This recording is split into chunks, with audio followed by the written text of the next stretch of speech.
Bienvenue dans le tutoriel qui vous expliquera comment compléter votre inscription.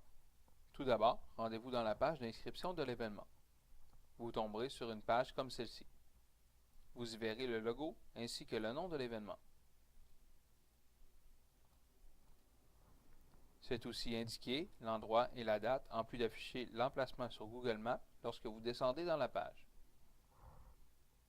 Vous pouvez consulter la liste des participants déjà inscrits en cliquant sur Who's Registered juste au-dessus de la carte. Vous pouvez au même endroit accéder rapidement aux coordonnées de l'événement en cliquant sur Contact Event. Sous la carte, juste au-dessus de l'encadré gris, vous pouvez apercevoir qui est le promoteur de l'événement aux côtés de Presented by.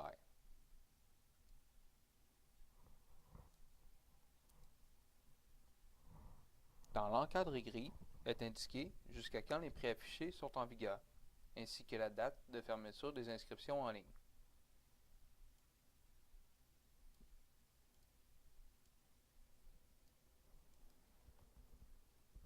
Voir les informations de l'événement sur le site web pour connaître s'il est possible de s'enregistrer par la suite. Vous pouvez aussi consulter toute la cédule des prix en cliquant sur View Full Fee.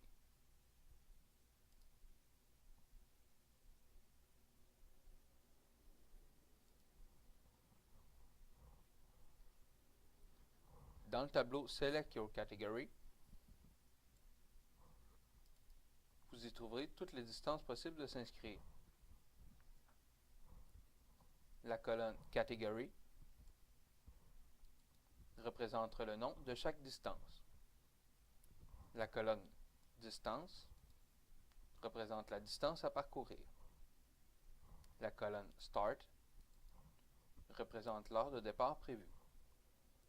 La colonne Fee représente les coûts pour s'y inscrire. La colonne Field Limit représente la quantité maximum de participants autorisés pour chacune des distances. Cochez la ou les catégories pour lesquelles vous désirez remplir une inscription.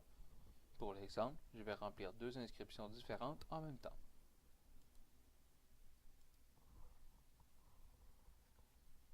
Au bas du tableau, vous trouverez un encadré gris.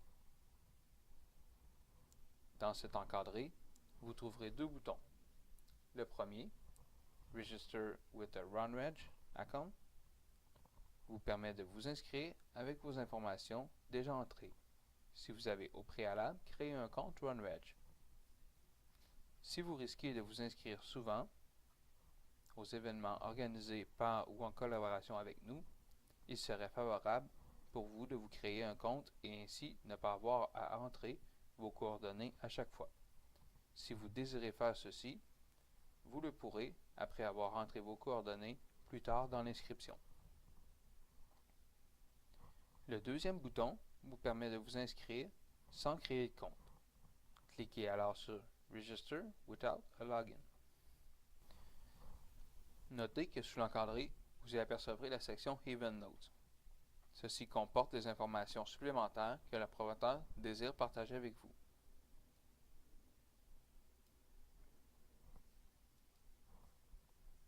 Pour le bien de l'exemple, on va donc s'inscrire sans compte en cliquant ici.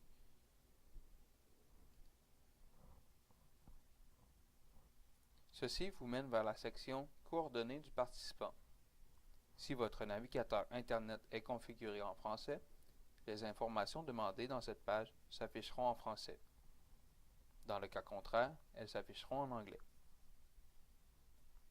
Dans l'encadré bleu, vous apercevez le nom de l'épreuve pour laquelle vous remplissez les coordonnées du participant.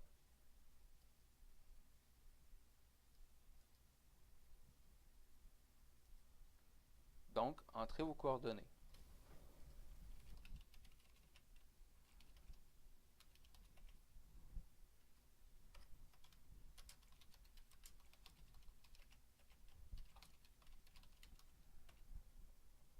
Dans État ou province, choisissez l'État ou votre province.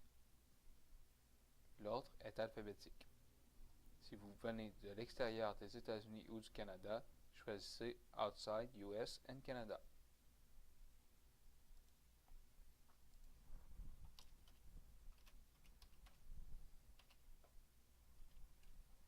pays, cliquez sur l'encadré et vous verrez apparaître une liste alphabétique. Notez que les États-Unis et le Canada sont en haut de liste.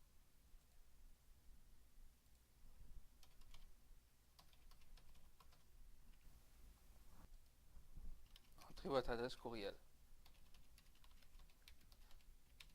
Nous vous demanderons une deuxième fois de valider votre adresse courriel afin de s'assurer qu'il n'y ait pas d'erreur de frappe.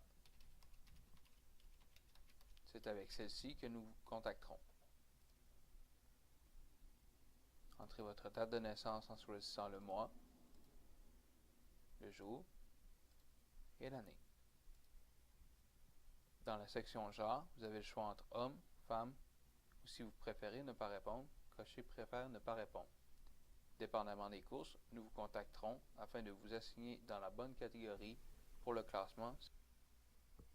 Dans le nom du contact en cas d'urgence, ainsi que le numéro du contact en cas d'urgence, assurez-vous que ce soit quelqu'un de rejoignable durant la course et un numéro sur lequel vous pouvez la rejoindre, car ceci nous servira à aviser vos proches en cas de besoin ou pour répondre aux questions des équipes médicales si par exemple vous êtes inconscient afin de vous administrer les bons soins.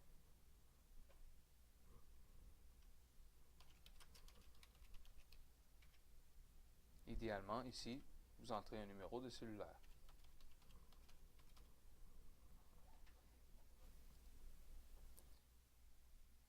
Si vous faites partie d'une équipe ou d'un club, entrez-le ici. Exemple, club de course, SPAC. Si votre club de course a un site web, entrez-le ici.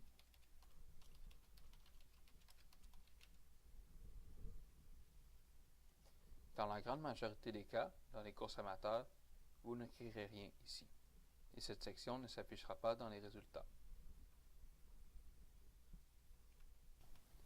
À partir d'ici, ce sera les questions diverses qui varieront d'un événement à l'autre, selon ce que le promoteur a besoin de savoir. Dans ce cas-ci, le promoteur offre un chandail et désire connaître la taille qui vous convient.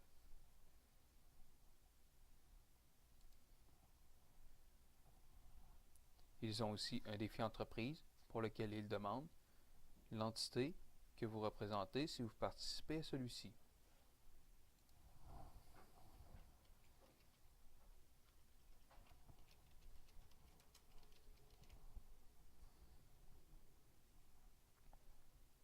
Un service de garderie est offert. Vous pouvez l'utiliser et certains frais s'appliquent. Ces frais seront ajoutés à votre facture lors du paiement. Vous apercevrez aussi que ce service a une quantité limitée dans la parenthèse en rouge. Est indiqué le nombre de places restantes.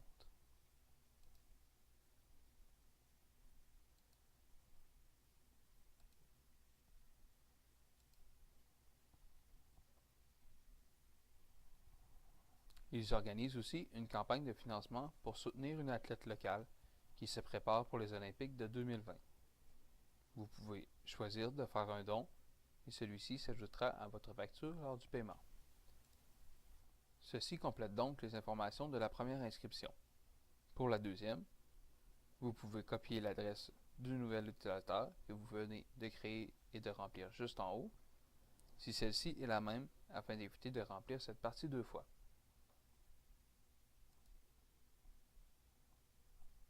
Vous apercevez aussi dans l'encadré bleu la distance pour laquelle vous enregistrez le participant. Rentrez les coordonnées de la même façon que la première inscription.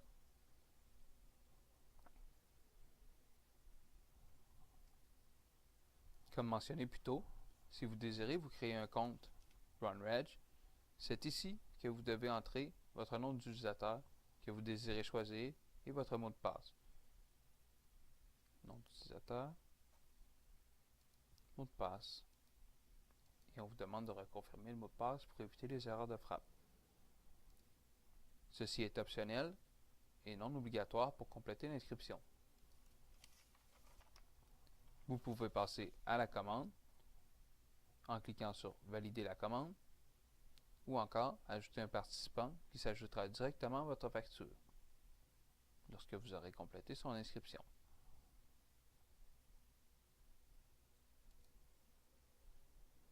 S'il y a des informations que vous n'avez pas complétées ou qui sont erronées, un encadré comme celui-ci apparaîtra pour vous l'indiquer. Si vos données sont tous valides, lorsque vous cliquez sur le bouton « Valider la commande », vous atterrirez sur cette page. C'est alors ici que vous apercevrez le résumé de votre facture. Dans la colonne « Event Item Description », vous apercevrez chacune des inscriptions, le nom du participant, ainsi que la distance choisie. Vous y verrez aussi la réponse à toutes les questions custom qui vous ont été ajoutées par le promoteur. Si vous avez besoin de modifier quelques-unes des réponses ou encore les coordonnées du participant, cliquez sur le bouton Edit. Dans la colonne Cost, au bout à la droite, vous y voyez le coût de chacun de vos choix. Donc le coût d'inscription, le coût pour chacune des questions, s'il y a un lien. Vous voyez ici, j'ai fait un don de 20 $. On voit 20 $ canadiens.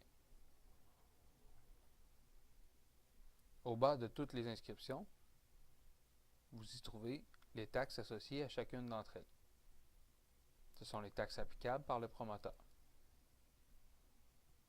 Lorsque vous avez plusieurs inscriptions, vous verrez les taxes pour chacune d'entre elles.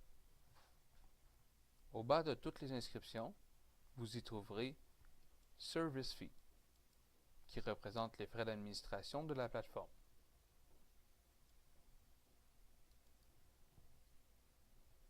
À la ligne suivante, vous retrouvez Service Fee 5% GST. Ceci représente les taxes de la plateforme pour OneReg.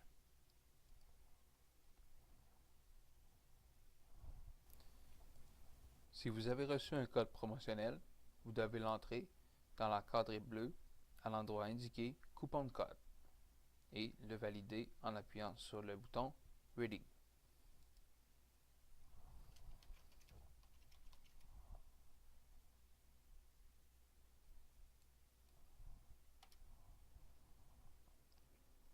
Dans ce même encadré, vous apercevrez le montant total qui vous sera facturé en dollars canadiens.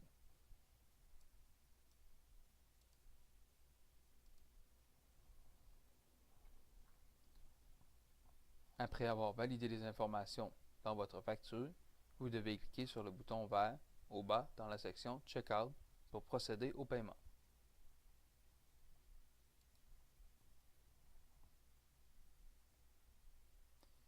Une case à cocher apparaîtra sous la section Make Your Payment. Ceci indique que vous comprenez que la plateforme OneReg n'effectue pas de remboursement, que les règles de remboursement sont laissées à la discrétion du promoteur. Vous devez cocher cet énoncé pour continuer.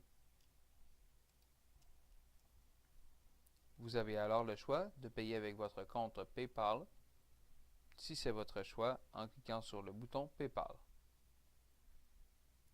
Ou encore, vous pouvez payer par carte de crédit en cliquant sur le bouton de droit Pay by Credit Card.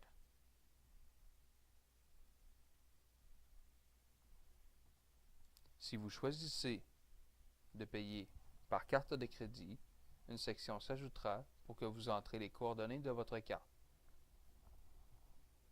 Vous pouvez constater que le site est sécuritaire en regardant la barre d'adresse au haut de votre page.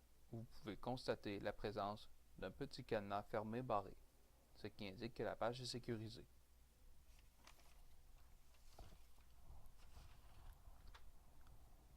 Entrez maintenant les informations de votre carte. Dans Card Number, entrez les numéros de celle-ci.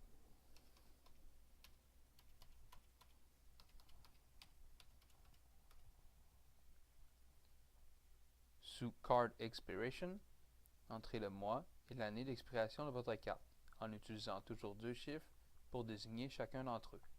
Exemple 08 pour le mois d'août et 21 pour l'année 2021.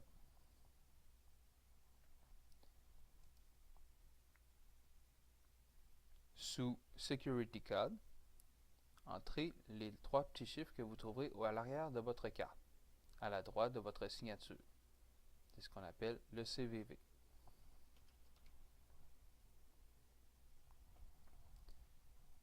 Sous Billing Zip Code, entrez le code postal auquel vous recevez vos relevés de carte et qui est lié à votre carte de crédit. Il est important de bien rentrer votre code postal et de vous assurer que c'est le même que votre relevé de carte de crédit, car ceci est une mesure de sécurité. Sous Email Address, vous allez avoir déjà votre adresse d'entrée. Assurez-vous que c'est la bonne adresse qui est liée à votre carte de crédit.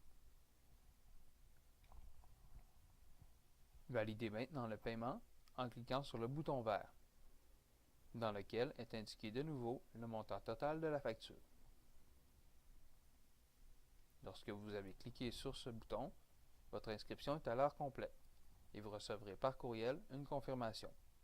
En cas de problème, contactez le promoteur sur son site web dans l'onglet « Nous contacter ».